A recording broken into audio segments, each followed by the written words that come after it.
Bienvenue à vous dans cette nouvelle vidéo d'actualité auto, la première de cette nouvelle semaine du 10 novembre 2025. Pour bien commencer cette semaine d'actualité auto, on va parler pas mal de voitures allemandes. On va déjà parler de Mercedes, qui risque d'être obligé de supprimer plusieurs modèles de sa gamme à cause d'une nouvelle norme européenne. Nous parlerons également de la Mercedes CLA qui arrive enfin en version hybride. Pareil, on fera un petit détour chez Audi qui annonce plusieurs nouveaux modèles hybrides. Nous parlerons également de Porsche qui s'apprête à développer ses futurs modèles, non plus en Allemagne, mais bel et bien en Chine. Nous parlerons également de nouvelles réglementations européennes auxquelles toutes les voitures actuellement commercialisées vont devoir s'adapter. Et puis pour terminer, on parlera de Toyota qui annonce son nouveau Hilux, notamment sa version 100% électrique qui, à peine dévoilée, a déjà, vous le verrez, un énorme problème. Ce sont les sujets de cette première vidéo de la semaine. J'espère bien sûr, comme d'habitude, que ces sujets vous intéresseront. Si c'est le cas, je compte sur vous pour le montrer, comme d'habitude, en soutenant la chaîne gratuitement, en laissant un like pour participer au référencement, en vous abonnant et en laissant un petit commentaire pour donner votre avis sur l'actu du jour.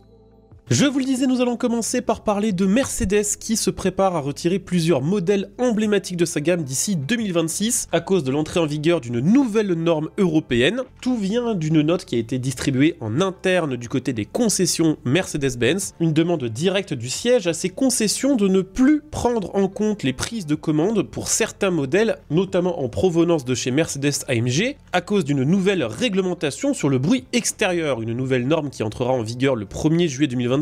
Une norme qui vise à limiter les nuisances sonores automobiles et certains modèles considérés comme trop bruyants ne pourront tout simplement plus être commercialisés. Alors ce qui est assez étonnant, c'est que la plupart des modèles concernés ne sont pas des gros V8. On pourrait penser que ce sont surtout les grosses cylindrées qui vont être ciblées, mais absolument pas. La quasi-intégralité des modèles qui ne pourront plus être commercialisés du côté de chez Mercedes utilisent le moteur M139i, c'est un 4 cylindres 2 litres turbo. Parmi les modèles concernés, on retrouve la C43, le GLC 43 ou la GLA35, mais aussi, et c'est vraiment pas de peau pour elle, la C63S, qui aura eu une carrière particulièrement compliquée puisque elle s'est très mal vendue. Les clients n'ont absolument pas suivi Mercedes-AMG dans leur tentative de passer d'une version 63 équipée d'un V8 à une version 63 équipée d'un banal 4 cylindres, pour au final terminer sa carrière prématurément parce que plus le droit d'être vendu. L'ironie du sort quand même, c'est que si Mercedes avait décidé depuis le début de lui mettre un V8, déjà de 1, elle se serait probablement bien mieux vendue, mais elle ne ferait pas partie des modèles ciblés par ces nouvelles réglementations. Alors si vous voulez plus d'informations sur cette réglementation, sachez bien sûr qu'elle s'appliquera à tous les véhicules commercialisés dans l'Union européenne. Ces règles demandent par exemple à ce que les moteurs thermiques ne dépassent pas 115 décibels en pleine charge. Ce sera également le cas pour les voitures hybrides, et du côté des voitures électriques, également un seuil à ne pas dépasser qui lui par contre est plus bas, un seuil fixé à 85 décibels, ce qui n'a aucun sens. Loin de moi l'idée de vouloir défendre la voiture électrique, mais je ne comprends pas pourquoi les voitures électriques n'auraient pas le droit de faire autant de bruit que les voitures thermiques. Enfin bon, les nouveautés ne s'arrêtent pas là puisque les bruits de roulement de pneus seront aussi contrôlés. Et ça, paradoxalement, ça peut être un bâton dans les roues supplémentaires pour les voitures électriques parce que les voitures électriques en général sont plus lourdes et ont des plus grosses roues et donc des plus gros pneus et donc font plus de bruit. Sachez que Mercedes-AMG, si elle va devoir supprimer plusieurs modèles de sa gamme prématurément, ne renonce absolument pas au moteur thermique et qu'elle va revenir dans les prochains mois ou dans les prochaines années avec une nouvelle gamme complète qui devrait en partie abandonner le 4 cylindres pour revenir sur du 6 cylindres hybridé ou sur du V8 hybridé.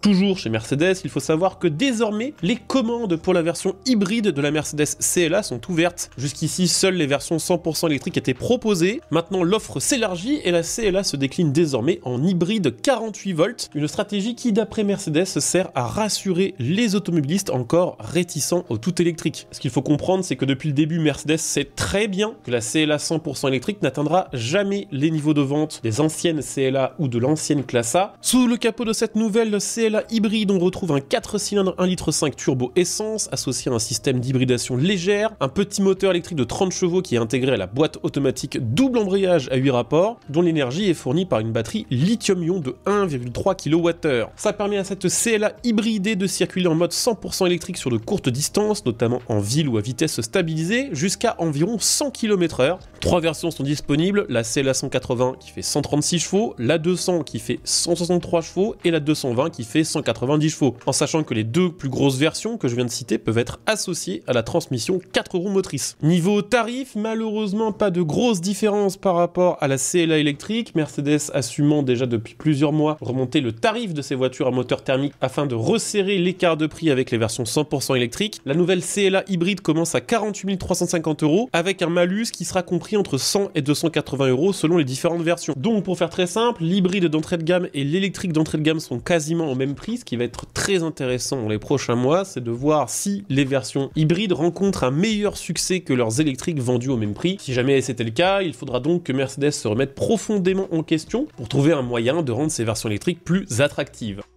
Du côté de chez Audi aussi, on annonce des nouvelles versions hybrides rechargeables sur 3 nouveaux modèles, sur les berlines A5 et A6, mais également sur le SUV Q5 qui sont désormais baptisés e-hybrides. En fait, ce qu'il faut bien comprendre avec ces 3 nouvelles versions, c'est que Audi est en train de faire un pari qui tout double. D'un côté, des ONG fantoches comme Transport et Environnement demandent un durcissement des réglementations contre les véhicules hybrides rechargeables. D'un autre côté, la quasi-intégralité des constructeurs allemands mise sur un assouplissement des normes actuelles, voire même peut-être une dérogation pour l'hybride rechargeable permettant d'être commercialisé après 2035, les ventes d'hybrides rechargeables ayant le vent en poupe en Europe, avec pour seule exception le marché français, où elles sont en baisse à cause d'une fiscalité punitive sur les véhicules d'entreprise, qui sont elles très friandes des véhicules hybrides rechargeables. Audi espère que cette dynamique sur l'hybride rechargeable continue, vu que ces modèles d'après Audi sont présents au sein de catégories de véhicules premium trop lourds et trop puissants pour qu'une technologie d'hybride classique puisse leur permettre d'avoir un seuil de CO2 suffisamment réduit. Ces versions hybrides rechargeables, elles, le permettent. Elles permettent également à Audi de proposer 2 niveaux de puissance sans sacrifier l'autonomie toute électrique, allant de 299 à 367 chevaux, pour un mode tout électrique allant de 100 à 109 km, affichant des scores de CO2 inférieurs à 50 grammes au kilomètre, ce qui est largement suffisant pour se glisser dans le quota de 20% de modèles basse émission imposés aux flottes d'entreprises. D'après les mesures réalisées en laboratoire, la consommation de carburant peut atteindre 7 litres au 100 si la batterie est vide. Audi mise donc sur des modes de conduite intelligent ainsi qu'un système de récupération d'énergie optimisé, ainsi bien sûr que sur les habitudes des clients pour que ces nouvelles versions circulent le plus souvent possible sur un mode 100% électrique. Côté tarif, on sera à 62 000 pour la A5, 74 000 pour la A6 et 67 000 pour le Q5, et que même si pour l'instant ces véhicules passent sous le radar du malus CO2 français, ils sont par contre affectés par le malus au poids qui peut monter jusqu'à 6 600 € dans le cas du Q5 qui dépasse les 2 tonnes 2. Toujours dans les marques allemandes et dans le groupe Volkswagen, nous allons maintenant parler de Porsche qui franchit une nouvelle étape dans sa stratégie mondiale, inaugurant à Shanghai son tout premier centre de recherche et développement de véhicules hors d'Europe. Une décision stratégique qui marque la volonté du constructeur de concevoir directement en Chine des modèles adaptés au marché local. Il faut savoir que jusqu'ici, tous les projets de Porsche étaient pilotés depuis son siège historique en Allemagne à Stuttgart, mais vu que Porsche a pris très cher ces dernières années sur le marché chinois, elle considère qu'une partie de ces baisses de vente est imputable au fait que les modèles conçus en Europe ne correspondent pas à la demande des clients chinois. Le but est donc, vous l'aurez compris, de concevoir en Chine des véhicules faits pour la Chine. Sur place, le premier projet est déjà lancé, concevoir un nouveau système d'infodivertissement repensé pour le marché chinois qui intègre un assistant vocal à base d'intelligence artificielle et compatible avec les plateformes et réseaux locaux, et devrait être équipé sur les premiers modèles Porsche faits pour la Chine à partir de mi-2026. On change maintenant totalement de marque puisque Toyota dévoile maintenant la version 100% électrique de son nouveau pick-up Hilux. Évidemment, à côté de ça, il sera disponible avec des moteurs thermiques, avec un bloc essence 2,7 litres et un bloc diesel 2,8 litres. Le souci, c'est que ce Hilux 100% électrique, à peine dévoilé, se révèle être complètement obsolète. On parle ici d'un pick-up, un véhicule qui sera probablement plutôt destiné aux professionnels qu'aux familles. Il y a déjà un premier problème, c'est que sa batterie 59 kWh ne lui permet de réaliser que 240 km selon le cycle WLTP, c'est-à-dire qu'en réalité, en autonomie réelle, on doit plutôt être aux alentours des 100 à 150 km d'autonomie,